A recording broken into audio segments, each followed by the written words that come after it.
Steve's Garage. Today I'm going to be showing you how to turn an old wooden dashboard like that into something a little bit more like that. So if you want to learn how to do that, put me on pause a moment where you go and get yourself a coffee and come and spend 15 minutes with me and I'll show you exactly how it's done.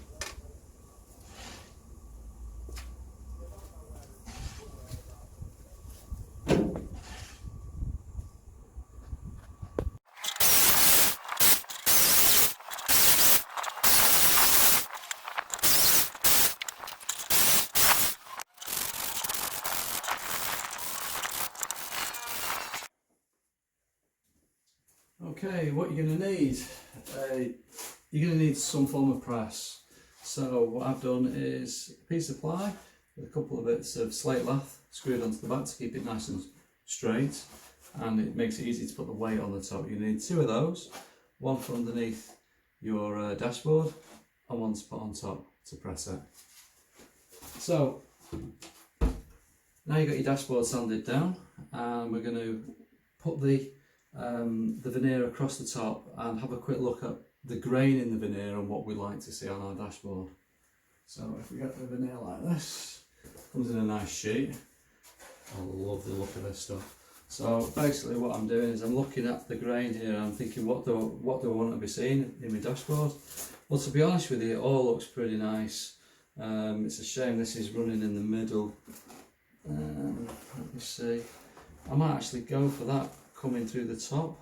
So if I put this down and then place these over the top on here, let's have a look what we get. I can have that lovely bit of grain through the middle of the dash. I think that'll make the dash quite dark, that though, but it will look really nice because of all the grain that's in it. So I think we're going to go with that bit. So what I'm going to do now is I'm going to get this cut out. Now, one thing to remember when you're doing this, always give yourself a really good overlap, because if you don't give yourself an overlap, the bits here in the centre soak up more and it bellies here and it pulls this back. So make certain you give, you know, at least a centimetre-ish overlap on both sides, because if you don't, you'll take your press off and find it's pulled back and you're missing a piece here, and big waste of materials. Right, I'm going to show you how it's done. Let's get to it.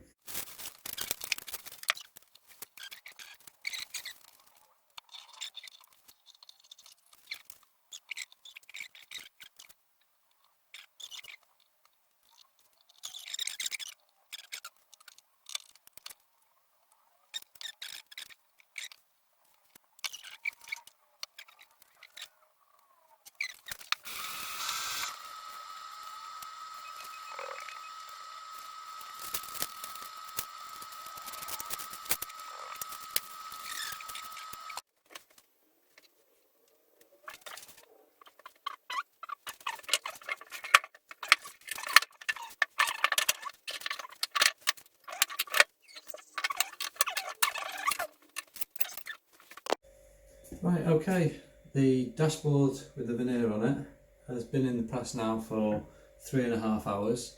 I find 3.5 hours is a good amount of time at about a 22 Celsius room temperature. 3.5 hours is just right, because when I take this off, the glue which has been forced out from it is going to be in large lumps and it's still going to be wet and sticky, and that's going to be really easy to remove. If I leave it longer, overnight to the morning, it's going to be really difficult and it can be a hard job cleaning up, but it's adhered to the surface pretty damn solid at this point. So right, we're going to start taking these off and see what we got underneath.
now we've cut out roughly on the other side, we've got it turned over, we can see what we've got.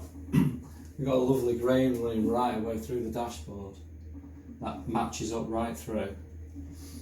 Now these are only roughly cut on the other side because once it's dried properly, then we're going to trim these up nice and neatly to it. But what we want to be looking at now is really to see whether there's any glue spots that seep through.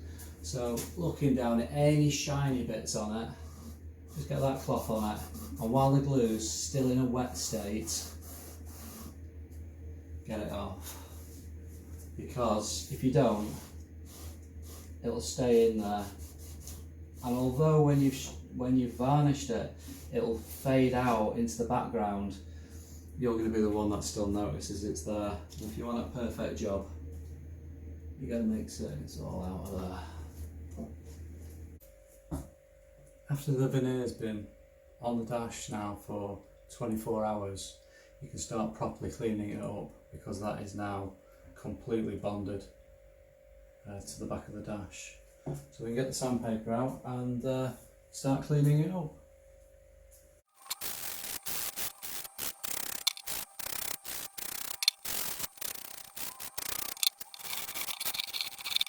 And here we are at the final stages.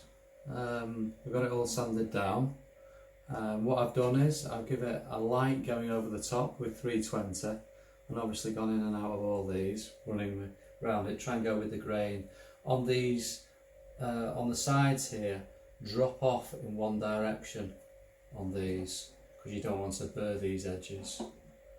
So let's get some varnish on it.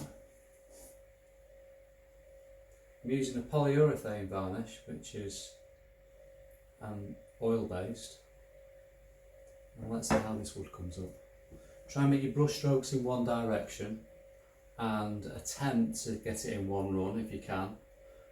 Don't worry if you miss any little bits, do them again on the next coat.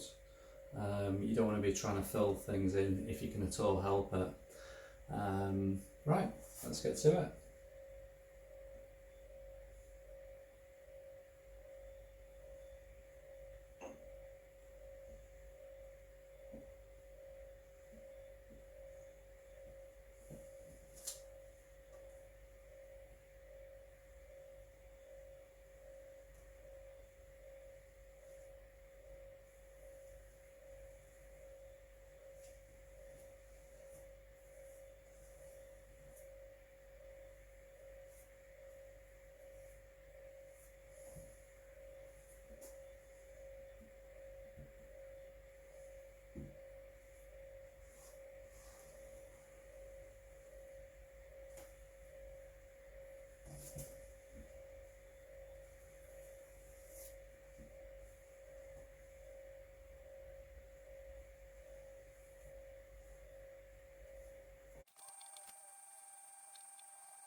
As you can see, what a massive difference now there's a coat of varnish on it. It's really brought the grain out, and the prep work behind these is really worth doing because you get something really beautiful out of it. I'll just show you one that after this has been dried a good 24 hours, so it's absolutely solid, just sanding over it again with 320 and then another coat of varnish, and then sanding over again with 320 and another coat of varnish, and you continue doing that until you've got 3 to 4 coats on, or whether you're happy with the dashboard and how it looks. I'll show you one that's had 3 coats on, and you'll be able to see the difference.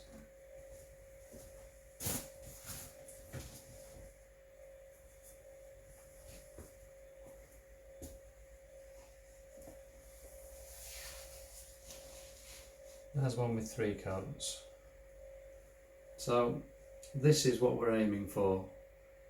This coat will dry slightly a dull colour, then each coat you put on after that will enrich the colour and give it a more gloss. I really hope you enjoyed the video, and hopefully it'll make you want to make one of your own.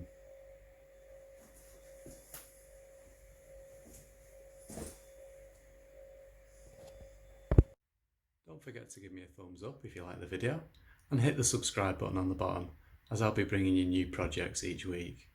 See you next time.